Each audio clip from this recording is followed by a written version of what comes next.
சர்க்கரை வியாதி நரம்பு தளர்ச்சிக்கு ஹோமியோபதியில் சிறப்பு சிகிச்சை அப்படிங்கிறத பற்றி பார்க்க போகிறோம். சர்க்கரை வியாதினா என்ன?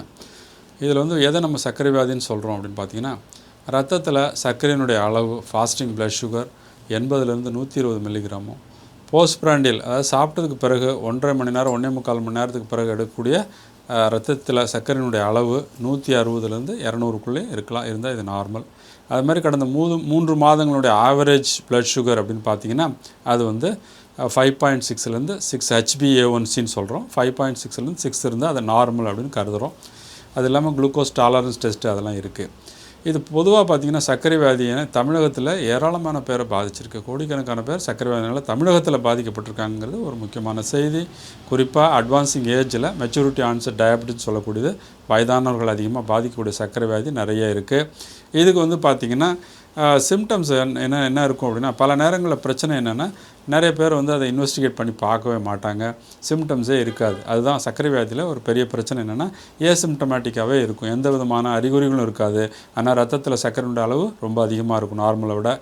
அது நம்ம எதேச்சியாக வேறு எதுக்கோ ஒரு ப்ளட் சுகர் டெஸ்ட் பண்ணும்போதோ ஆக்சிடென்டலாக வேறு ஒரு பிரச்சனைக்காக நம்ம டாக்டர்கிட்ட போகும்பொழுது பார்த்தா, ஐயோ என்னங்க சுகர் லெவல் இவ்வளோ அதிகமாக இருக்குது, நீங்கள் ஏன் இவ்வளோ நாளாக இதுக்கு சரியாக கவனிக்கலை அப்படின்னு சொல்லி டாக்டர் கேட்குறத நம்ம பார்க்குறோம்.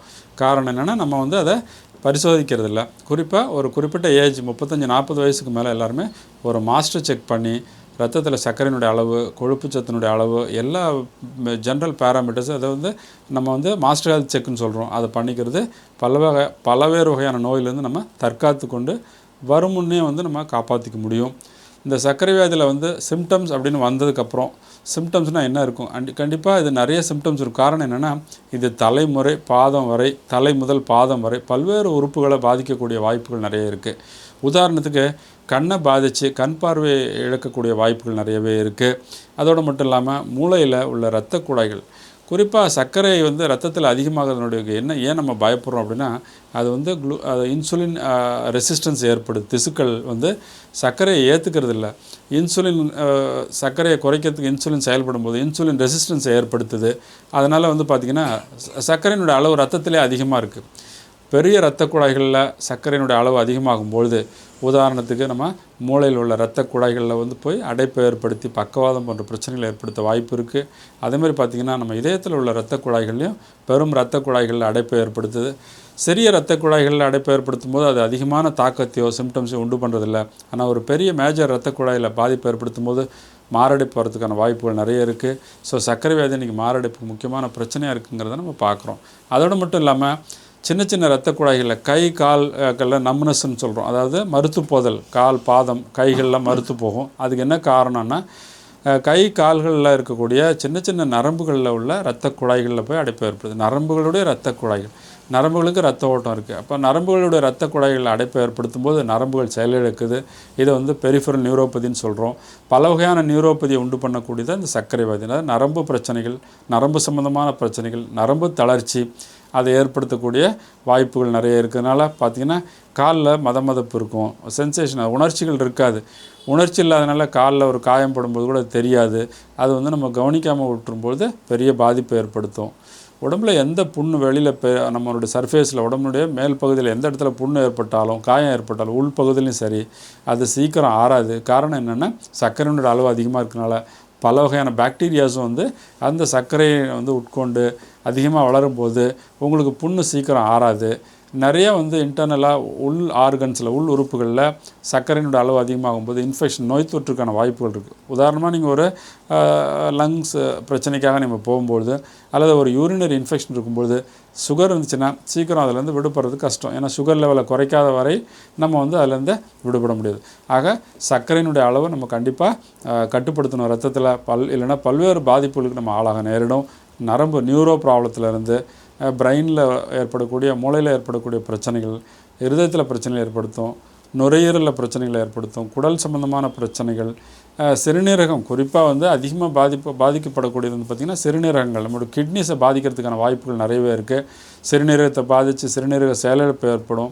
அதை டயபெட்டிக் நெஃப்ரோபதின்னு சொல்கிறோம், டயபெட்டிக் நியூரோபதி, அந்த மாதிரி டயபெட்டிக் கார்டியோமயோபதி, இந்த மாதிரி பல வகையான நோய்களை ஏற்படுத்துறதுக்கான வாய்ப்புகள் நிறைய இருக்குது இந்த சர்க்கரை வியாதியில். அதனால் பார்த்திங்கன்னா மேஜராக இந்த அடிப்படை சிம்டம்ஸ் என்ன இருக்கும் அப்படின்னா, அதிகமாக பசி எடுக்கும், அதிகமாக தண்ணி தாகம் இருக்கும், யூரின் அதிகமாக போகும். இது 3ம் வந்து ஒரு முக்கியமான சிம்டம்ஸ்னு சொல்லலாம். டயபெட்டிஸில் தண்ணி தாகம் அதிகமாக எடுக்கும், பசி அதிகமாக எடுக்கும், யூரின் அதிகமாக போகும், சீக்கிரம் வந்து டயர்டாயிரும், ஒரு வேலையை செய்ய முடியாது, டயர்ட்னஸ் அதிகமாக இருக்கும். இதெல்லாம் நரம்பு பாதிப்பு, தசைகள் பாதிக்கப்படுது. அதோடு மட்டும் இல்லாமல் உங்களுக்கு மூட்டுகளை பாதித்து மூட்டு வலியை ஏற்படுத்துறதுக்கான வாய்ப்புகளும் நிறைய இருக்குது. இப்படி டயபெட்டிஸ் வந்து தோல் வியாதிகள், நிறைய ஸ்கின் ப்ராப்ளத்தை டயபெட்டிஸில் உண்டு பண்ணுறதுக்கான வாய்ப்புகள் இருக்குது. ஸோ இப்படி பல உறுப்புகளையும் சர்க்கரை வியாதி பாதிக்குது. அதனால் வந்து நம்ம ஒரு பரிசோதனை செஞ்சு பார்த்துக்கணும். சர்க்கரை வியாதி இருக்குது அப்படின்னு டயக்னோஸ் பண்ணதுக்கப்புறம் அதை நம்ம பீரியாடிக்காக ஒரு 15 நாட்கள் முதல் ஒரு மாதம் வரை மாதம் ஒரு முறை அதை வந்து நம்ம டெஸ்ட் பண்ணி பார்த்துக்கலாம். நீங்கள் வீட்டிலே கூட அதை செக் பண்ணலாம், இல்லை லேபில் செக் பண்ணி ஃபாஸ்டிங் போஸ்ட்பிராண்டல் ப்ளட் சுகரை செக் பண்ணிவிட்டு நல்ல உணவு முறைகள், உணவில் மாற்றங்கள் வரணும். என்ன உணவு அப்படின்னு கேட்குறோம். பொதுவாக வந்து நம்ம அரிசி சாதத்தை சார்ந்து இருக்கணும். பல வகையான எல்லா உணவுகளுக்கும் நம்ம தமிழ்நாட்டில் அரிசியை சார்ந்து இருக்கிறோம். என்னுடைய பார்வையில் இந்த அரிசி சாதத்தை குறைச்சி அதுக்கு பதிலாக ஒரு மாற்று உணவு எடுத்துக்கிட்டோன்னா நல்ல பலன் கிடைக்குங்க. அது வந்து கோதுமை உணவு எடுத்துக்கலாம், கேழ்வரகு போன்ற உணவுகள் எடுத்துக்கலாம், புரதச்சத்து நிறைந்த உணவுகள் அதிகமாக எடுத்துக்கணும், கார்போஹைட்ரேட் நிறைந்த சத்து உணவுகளை குறைச்சிக்கணும் அப்படிங்கிறது அடிப்படை விதி. இப்போ வந்து பார்த்திங்கன்னா நமக்கு தானியங்களில் கொண்டக்கடலை, சோயாபீன்ஸு, பாசிப்பயிறு, தட்டைப்பயிறு, முளைக்கட்டின பயிர்கள் நிறைய கிடைக்குது. இன்றைக்கி கடைகள்லையும் கிடைக்குது ரெடிமேடாக. நீங்களே வீட்டில் செய்யலாம், இல்லை செய்ய வாய்ப்பு இல்லைன்னா கடையிலே அது பேக் பண்ணி விற்கிறாங்க, அது மாதிரி வாங்கிக்கலாம். கோதுமை உணவு ஒரு நாளைக்கு, கோதுமையில் சேமியா, கோதுமை ரவா, கோதுமை தோசை, கோதுமை சப்பாத்தி, இப்படி வெரைட்டியாக கேழ்வரகு அடை, ஒரு நாளைக்கு கேழ்வரகுகள், இப்படி வந்து உணவுகளில் மாற்றி எடுத்துக்கிறது மூலிமா நம்ம பண்டைய கால உணவுகளான கேழ்வரகு இதெல்லாம் நல்ல ஒரு பலன் தர. நீங்கள் வந்து கம்பு போன்ற உணவுகளும் எடுத்துக்கலாம். சிலர் வந்து ரொம்ப ஸ்பெசிஃபிக்காக இதில் சுகர் இருக்குது, அதையும் அவாய்ட் பண்ணணும், இதையும் அவாய்ட் பண்ணணும், எல்லாத்தையுமே அவாய்ட் பண்ணால் நமக்கு எனர்ஜி கிடைக்கிறதுக்கான வாய்ப்புகள் இல்லை. அதனால் நம்ம எல்லா உணவுகளுமே அவாய்ட் பண்ணணும். எல்லாத்துலேயும் இதுலேயும் சுகர் இருக்குது, இதுலேயுமே வந்து கார்போஹைட்ரேட் இருக்குது அப்படிங்கிறத விட நம்ம வந்து இந்த அரிசி சாதம் அது சார்ந்த உணவுகளை தவிர்த்தாலே இது மேஜர் கார்போஹைட்ரேட் சோர்ஸு. உடம்பு அதுக்கு பழகிட்டதுனால உங்களுக்கு சாப்பிட்ட உடனே சுகர் லெவல் ரொம்ப ரைஸ் ஆகிடுது.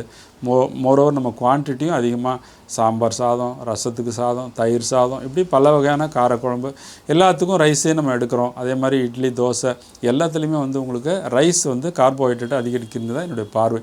அதனால் ரைஸை குறைச்சிக்கிட்டு அதுக்கு பதிலாக மாற்றாக நம்ம ஒரு உடம்புக்கு ஒரு எரிபொருளை கொடுக்கணும். எதுவுமே கொடுக்காமல் இருக்க முடியாது. கோதுமை சப்பாத்தி சாப்பிட்லாம், காய் அது கூடவே கொண்டக்கடலை, சோயாபீன்ஸ், இந்த மாதிரி காய்களை வந்து அதை கிரேவி மாதிரி செஞ்சு அதை சாப்பிட்லாம்.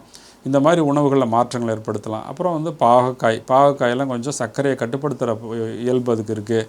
அது மாதிரி வெந்தயத்தை ஊற வச்சு முளைக்கட்டின வெந்தயம் சாப்பிட்லாம், பாகக்காய் சாப்பிட்லாம், கோவக்காய் சாப்பிட்லாம், கொய்யாக்காய் காயாக இருக்கும்போது சுகருக்கு சாப்பிடலாம், தப்பு கிடையாது. அது மாதிரி நாவல் பழம் சர்க்கரைக்கு நல்லது. நாவல் பொடியும் வெந்தய பொடியும் நல்ல ஒரு பலனை தரும். இது மார்க்கெட்டில் கிடைக்குது. அதை நீங்கள் வாங்கி காலையில் ஒரு ஸ்பூன், மதியம் ஒரு ஸ்பூன், நைட்டு ஒரு ஸ்பூன் மோரில் கலந்து குடிக்கலாம். இதெல்லாம் இயற்கையாக சர்க்கரை. கொஞ்சம் உடற்பயிற்சி, ஏன்னா நம்ம ஆஃபீஸ் ஜாபில் எல்லாம் நிறைய இன்றைக்கி ஆஃபீஸர்ஸ் ரிட்டையர் ஆகும்பொழுது ஆஃபீஸ் ஜாப்லேயே இருந்துட்டு உடல் உழைப்புக்கான வாய்ப்புகள் குறையுதும். நம்ம உடம்புல இருக்க சர்க்கரையை, ரத்தத்தில் இருக்க சர்க்கரையை வந்து எனர்ஜியாக கன்வெர்ட் பண்ணும். உடல் உழைப்பு ஏற்படும் பொழுது அது ஆட்டோமேட்டிக்காக வந்து நம்ம சுகர் லெவலை குறைக்குது. திசுக்கள், மசில்ஸ் வந்து அந்த சுகரை எடுத்துக்குது, கார்போஹைட்ரேட் எடுத்து எனர்ஜியாக கன்வெர்ட் பண்ணுறதுனால ரத்தத்தினுடைய சர்க்கரையினுடைய அளவு குறையுது. அதனால் கொஞ்சம் உடற்பயிற்சி, உணவில் சில மாற்றங்கள் எடுத்துகிட்டு, அதேமாதிரி நம்ம ஹோமியோபதியில் இன்றைக்கி சிறப்பு சிகிச்சை, பக்கவிளைவு இல்லாத சிகிச்சை இருக்குது. இதில் வந்து ஊசி போட வேண்டியதில்லை, உள்ளுக்கு மருந்துகள் சாப்பிடும். நான் சொன்ன உணவு முறை, உடற்பயிற்சி, ஹோமியோபதி மருந்துகள் எடுத்துக்கொள்ளும் பொழுது சர்க்கரை வியாதிங்கிறது பெருசாக பயப்பட வேண்டியதில்லை. அதை வந்து நம்ம மானிட்டர் மட்டும் பண்ணிக்கணும். அப்பப்போ எவ்வளோ சுகர் லெவல் இருக்குன்றது செக் மட்டும் பண்ணிக்கிட்டிங்கன்னா நல்ல ஒரு பலன் கிடைக்கும். மேலும் இது சம்மந்தமான சந்தேகங்களுக்கு நீங்கள் கீழ்கண்ட என்னுடைய மொபைல் நம்பரில் என்னை தொடர்பு கொள்ளலாம். உங்களுக்கு சந்தேகங்களை வாட்ஸ்அப்பில் மெசேஜாக போடலாம். மேலும் இந்த சேனலை சப்ஸ்கிரைப் பண்ணுங்கள், ஷேர் பண்ணுங்கள், லைக் பண்ணுங்கள். நன்றி, வணக்கம்.